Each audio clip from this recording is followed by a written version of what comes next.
Hey there gamers, DreamcastGuy here, and today we're talking about the PlayStation 6 because there have been a lot of next-gen leaks, talks about the graphics, the price tag, the load times, and honestly, next-gen feels a bit like a mixed bag, and I feel like there just hasn't been the hype for the PlayStation 6 that there has been for the PlayStation 5. I just feel like we're already having such good graphics.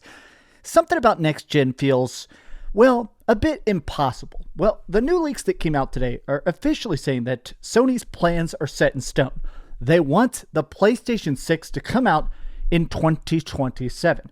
Now, what I find interesting is it feels like 95% of the internet is pissed about this because, honestly, it just seems like this has been such a short generation, and a lot of that comes down to Sony themselves. They've just released so few actual exclusives. We've had a lot of cool third-party stuff. I'm not going to pretend I haven't been playing my PlayStation 5 a lot, but when I think about Sony games on a Sony system, how many have there really been? God of War, Spider-Man, Gran Turismo, Astrobot, Ghost of Yotei?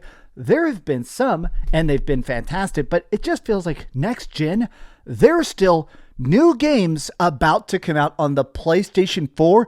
You want to tell me there's about to be a PlayStation 6? Let's talk about these leaks, and I want to take a look at a lot of the reactions because it does seem like there is this cloud of pessimism specifically on that 2027 release date that Sony, I feel like they're going to have to really hype us up because right now there is just no excitement for next gen. Let's get into it. Hi, hope you're having a great day, and if you could please give this video a like and subscribe if you haven't already. So, where this actually came from originally, multiple sources from separate reports have come out and independently verified this, but the two main people we're talking about is Moore's Law is Dead and Kepler. Now, we've talked about these guys in the past on the channel. These guys seem to have very deep sources inside of AMD. Next gen is being produced by AMD. They're the people designing the chips, basically making the core brains of these next gen consoles. And apparently inside it, they've specifically said, I literally have a document showing me when they want to manufacture these. It's in the middle or even early 2027. That's exactly when they're going to be making the PlayStation 6. So there is a chance it gets bumped to 2028, but a lot of people are instantly saying, okay, like, this better avoid a lot of the pitfalls of the PlayStation 5 launch disaster. Like, people sort of forget this now because we're 5 years deep onto the PS5, but it was basically impossible to get a PlayStation 5 for so long. I think Sony is sort of gearing up to make PlayStation 6 not have the shortages the PS5 had, but other than the positive takes, 95% of it is people just saying, gonna be the worst performing console generation sales-wise. Look at this. Do we really need a new generation at this point? Not much to really justify these new consoles at this point, but getting the new Xbox would like be buying the Dreamcast with the knowledge that Sega is going to discontinue it. Look at this. This better not be true. This generation sucked. They supported the previous generation for like 75% of the time. We barely got to next gen. Couple that with barely in exclusives. What's the point? Now, I find this to be a fascinating proposition, so to speak, because I do think that a lot of the problem with the PlayStation 5 is now just how long it takes to make any game, right? Truly consider that. Talk to any dev, watch any documentary. It takes about 5 years to make a game now. 5 years. Console generations are typically either 7 years or 8 years. So you're trying to tell me if you are a fully dedicated, big staff studio with a total production budget, nothing goes wrong, that means you're going to release one game per console generation. That to me, they have to figure out a way to speed stuff up. Either tinier games, less production, just actually get stuff out. At this point, I just feel like I keep reminiscing about the PlayStation 4 generation, where there really was just exclusive. Last of Us, Uncharted, Infamous, everything back to back. Here's Killzone, constantly, reboot, sequel, next project. Bloodborne, right? There was so much excitement about not just having a PlayStation 4, but the future of PlayStation 4 that the PS5 does not have at all. Look at so many of these replies. So much of this. People are like, okay, I don't know. Feels like 2025 ain't right. I feel like these new technologies developed in collaboration with Sony and AMD will be available at Sony's newest handheld. Now, this is the other part of it. This next gen, there is talks that it's going to be a two-tiered kind of thing, that they want to try and drop this probably at the same time, But the PlayStation 6, part of the reason they're so dedicated to trying to get this out as soon as possible is that it's going to be two different variations. There's going to be a console itself, a typical PlayStation Pro style thing. There's going to be an actual device, probably around $700 to $800, which even that's expensive as hell, maybe $1,000. But the home console version, of course, will be the actual next-gen graphics, whereas additionally, they want to have this handheld that roughly has the graphics of roughly a PlayStation 4, PlayStation 5. It's going to be fully backwards compatible with all current gen games, like meaning PS5 and PS4 games. The goal is to basically make it where you can dock it, and it's going to be sort of like an Xbox Series S in that it's lower powered, but it's dockable and you can play it on a TV. Think of it as like a Nintendo Switch 2, right? And I almost feel like their push to get this out as soon as possible, it's not even about the PlayStation 6, it's about the portable. It's about them trying to find a new tap into the market, but they don't want to release this without the PlayStation 6. So essentially, we're getting a half-cocked, half-baked version of the PlayStation 6 specifically to accommodate this. Now, I wanted to show you this tweet by Colin Moriarty, and I want to talk about an old Colin Moriarty tweet. This guy, obviously, he has been a games journalist for decades. He has done so much writing, speculation, so much interesting analysis. I respect his opinion a lot, and I feel like I don't disagree with him that much, but he is very much in the mindset that this is just way, way, way too fast, right? We're going to enter a generation where 3 PlayStation home consoles are supported simultaneously. The math lines up. 7 years, that is totally normal, but this time around, it's way too fast. PS4 still has more active users than the Xbox Series X. Slow down. Now, there's an old quote from Colin Moriarty that I think about a lot, which was during the PlayStation 4 generation. When the first rumblings about the PS4 Pro were coming out, Colin Moriarty was one of the people that was kind of against it. Myself as well. Actually, I have old videos on my channel saying that I didn't like the idea of the PS4 Pro. And a lot of that came down to the fact that the messaging felt mixed. Just the idea of trying to release this mid-gen refresh didn't sound super smart. And Colin Moriarty, at the time, he had this great quote, "Clear the road." He basically said, instead of trying to muddle stuff with tons of tech talk or tiny iterations, just release banger games. Keep having new game, new game, new game, crazy new trailer, new exclusive marketing deal. Here's a third-party exclusive. Anything it takes to get people to be excited and buying stuff on your platform.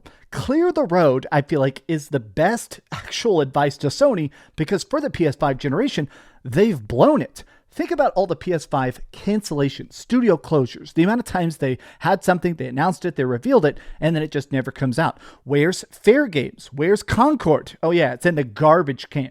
Like, I'm not saying that they're releasing a ton of bad stuff. I'm still in the camp that I think there's more good Sony games than bad Sony games. But at this point, it seems like they're so dead set on this idea of infinite profitability that they're forgetting to actually make games themselves instead of just depending on every other developer on the planet making them good games.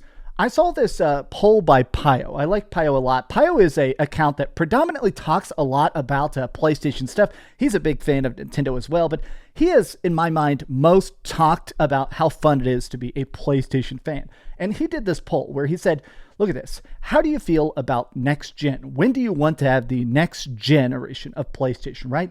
Crazy how majority of people do not want a PlayStation 6 in 2027. I think with inflation, dev time, and games, the PS6 should be 2028 holiday at the earliest. Let it cook. Now, every reply, look at this. Tech advancements have slowed down to the point where the generation needs to be extended to make them feel worth it. The PS6 came out if the PS6 comes out in 2 years, it's barely going to feel like an upgrade from the PlayStation 5. This gym has only just started. The length we had for the PS4 games is still dropping in a way longer than the PS3 title still dropping. Need more current gen only games. Can I be honest? This kind of nails my 2 biggest points, my 2 biggest complaints with next gen as it currently exists, right? My first thing is straight up this: tech advancements. Can I be real? I play a lot of games, way more than the average person. I probably play, no exaggeration, 70 to 80 hours of games a week. Pretty much all I do is eat, sleep, go to the gym, hang out with my friends, and play video games till I can barely keep my eyes open every single night. I'm dead serious. And my thing is that I feel like graphics have gotten so close to photorealism. Some games have bad performance. Obviously, we've had some very bad frame rate exclusives here and there, all the Unreal Engine 5 problems. But my point is the fact that as we get closer and closer to photorealism, I don't care about the next-gen leap, right? I don't need 8K assets when 4K assets look great, right? Everything already looks and plays so good. What can next-gen really offer that's going to make it feel different? The worlds already feel massive, right? Everything looks so big, loads so quick, is so seamless. What can you really do? Every previous console generation, going from PS1 to PS2, massive leap. PS2 to PS3, massive leap. Leap from PS3 to PS4, massive leap. 4 to 5, the tiniest jump so far. And at this point, I do think the PlayStation 6, it's difficult to even imagine a more visually beautiful experience. I'm curious to see what they can actually offer that's better than just, hey, more ray tracing, right? This is the other part of it, is that the other problem I have of my 2-point prong is that I want them to find a way to make next gen cheaper instead of just rushing it out, right? This is my thing right here. This is something Sony themselves has talked about. They have made more money in the PS5 generation than basically every other generation of all time. Look at that. $136 billion made. Oh my gosh, look at that. This is just so ridiculous. PS1 made $24 billion, PS2 $44 billion, PS3 $71 billion, PS4 $107 billion. We are already beyond the PS4 generation at half the length. My thing is that when it comes to next gen, I want, in a way, for them to copy Nintendo. Wait, let me explain. So back in the day, Nintendo talked a lot about their strategy was to make stuff as cheap and affordable as possible. So people would almost think about it as like a toy instead of this grand technological investment. That's why the Game Boy Advance, when this came out, there was better technology that existed. They could have made this thing have better graphics, better visuals, but instead they made it as cheap as possible to keep the price down. It's still got crazy RPGs. It's got amazing games. I could literally, if you gave me infinite batteries, I could be locked on a desert island with this bad boy and be occupied for years. I think what I want more than anything else with next gen is to figure out how they can lower that cost.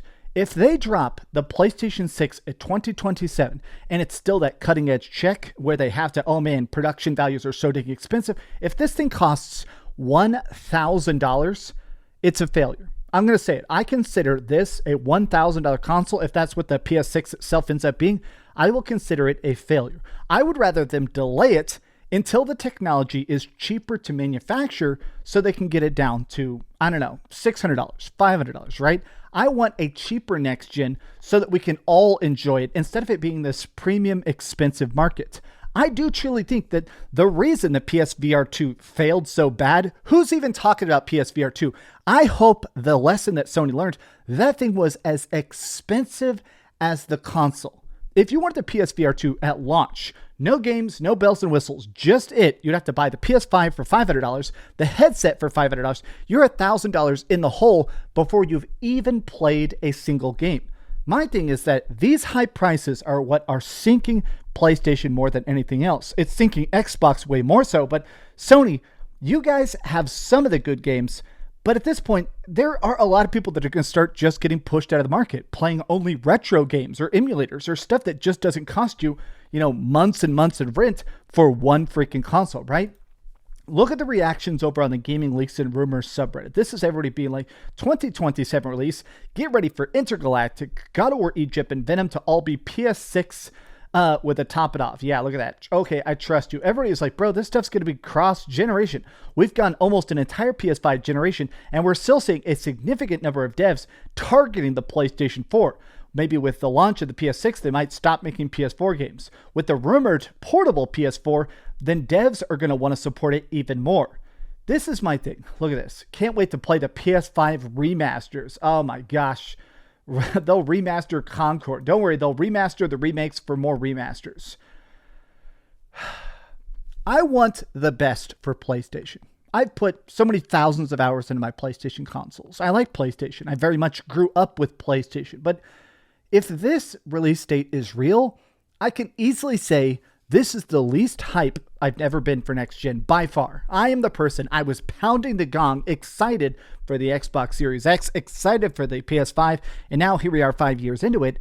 It's been lackluster to say the least. If next gen is going to be, in my opinion, more expensive and even less exciting than this, yeah, I agree with that tweet that said next gen sales are going to be cataclysmic at launch.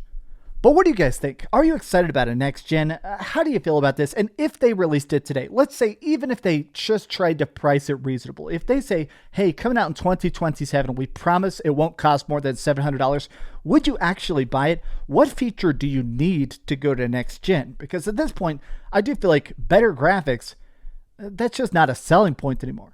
But these have just been some off-the-cuff thoughts. How do you feel about next gen? Tell me your thoughts in the comments down below. And if you enjoyed this video, be sure to give it a like, subscribe if you haven't already, and please keep dreaming.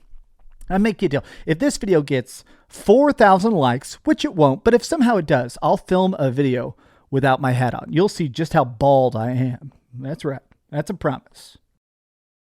Thanks so much for watching that video. If you want to see something else, you can always click this link to see what I put up last, or, subscribe and see what's coming up next. Also, I promise that whatever I do, it'll try not to suck.